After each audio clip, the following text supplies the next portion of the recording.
Greetings, this is week one, lecture one. This is going to be an overview of the Christian neighboring.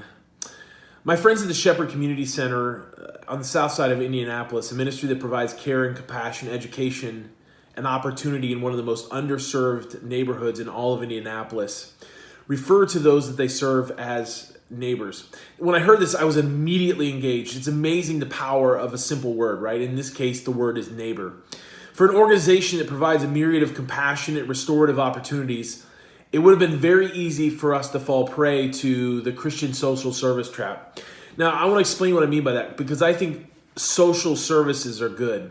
I celebrate social services. Anything that fights for the well-being of a populace that exists so that other people can flourish, that has my vote. However, social services, often operated as an arm of the local, state, or federal government, or even in some cases, non-for-profit organizations, will typically operate in what I would call a humanistic, justice-based, compassionate philanthropy, which is different from the endeavors of the church.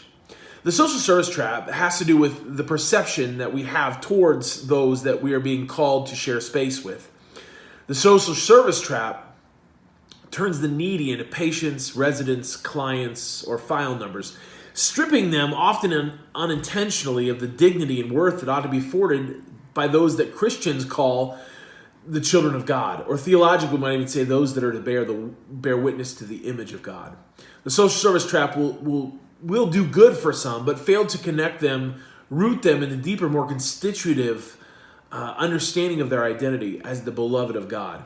When I heard that Shepherd called those that they stood alongside as neighbors, I was excited and intrigued. The idea of neighbor directs us both to the scriptures and to the relational fabric that makes up our lives. Neighbors is a way of positing us in a dignified solidarity. It points to our proximity to one another and the shared spaces that we inhabit. Neighbors, to say you are my neighbor is in a sense proleptic, a leaning forward into what could be.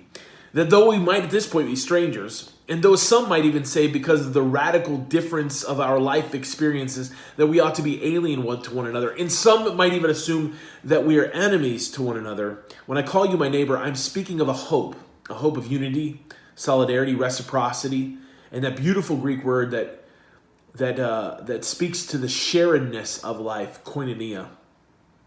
When they said neighbors, what I heard is, we identify ourselves as those who live with, among, and are wrapped up in the well-being and flourishing of those that live in proximity to us. Shepherd Community Center, Shepherd Community Church has answered the question, who is my neighbor?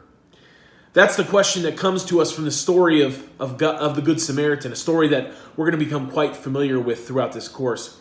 The expert in the law, seeking to justify himself, who knows that he's been called by God to love his neighbor, seeks to limit the inclusive space of that term. He wants to pre-exclude, bracket out some that might not fit his definition of adequacy or acceptability. He seeks to live in a greatly diminished network of relationships amongst those who already share his same language, worldview, definitions of holiness and purity and goodness, those that can trace their lineage back to the same tribe or origin story. It's profound. It's a profound question that we must deal with in this class. Who is my neighbor? Biblically speaking, this is a predictable question. It emerges from the story of a fallenness of our relationships in Genesis 4. A story where two brothers, falling into a fit of conflict, spurred on by both envy and scarcity, refuse the relational fabric that binds together and end up in this ultimate form of identity exclusion, the refusal of human validity, which is murder. And the question that Cain asks is, am I my brother's keeper?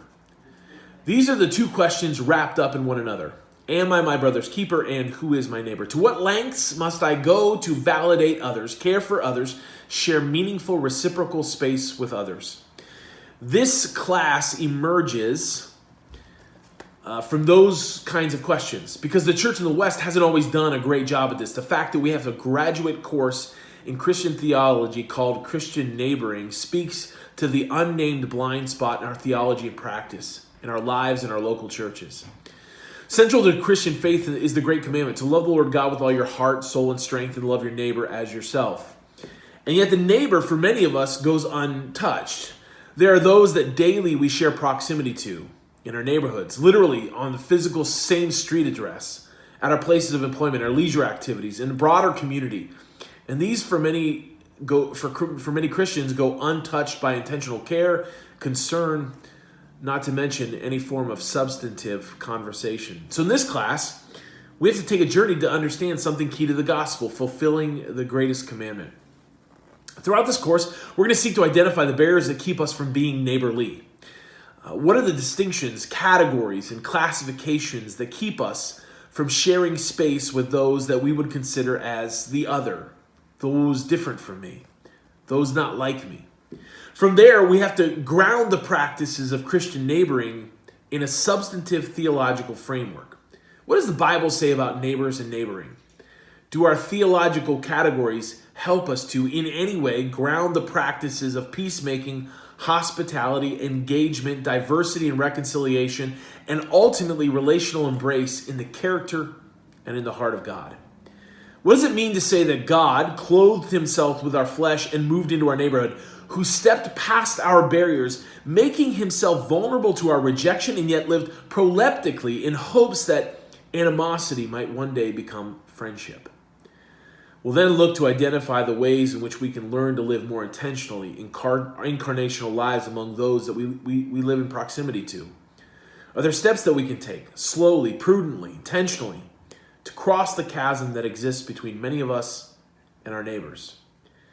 Then we must begin to move our eyes from the neighbor, only that individual, to the neighborhood as a whole. What is the environment or the space that we share? Is there a way for us to lock arms with one another and seek the good of the land in which we live? Much of this is a challenge for Christians in the West. So much of our faith is lived leaving our neighborhoods, driving to a building away from those that we share geographic proximity to, those that don't know the faith that we bear witness to, those that live next door but whose names we don't know and whose stories we can't tell, in order to share space with those in our churches, many of whom are already like us. Some of us and some people drive into regional super ministry centers we call mega churches, staying just busy enough that we can shut ourselves out from those that live around us. It's not that we don't love our neighbors, it's that we don't know who our neighbors are, especially those neighbors that we might deem as the other. Or there are some cases when our neighborhoods are so systemically broken that we've forgotten that the people we minister to daily or weekly aren't simply clients or residents or case numbers, but are people with dignity, neighbors, who, if redeemed, have latent within themselves gifts and graces that could ultimately transform the neighborhood itself. Christian neighboring is about taking responsibility for proximity. It's about assessing our disconnected lives and learning to validate the human dignity of those around us. It's about meaningful relationships, healing divides, taking risks, crossing chasms, and transforming blocks. And I claim throughout this course, all of that is in fact rooted in the character of God. Am I my brother's keeper? Who is my neighbor?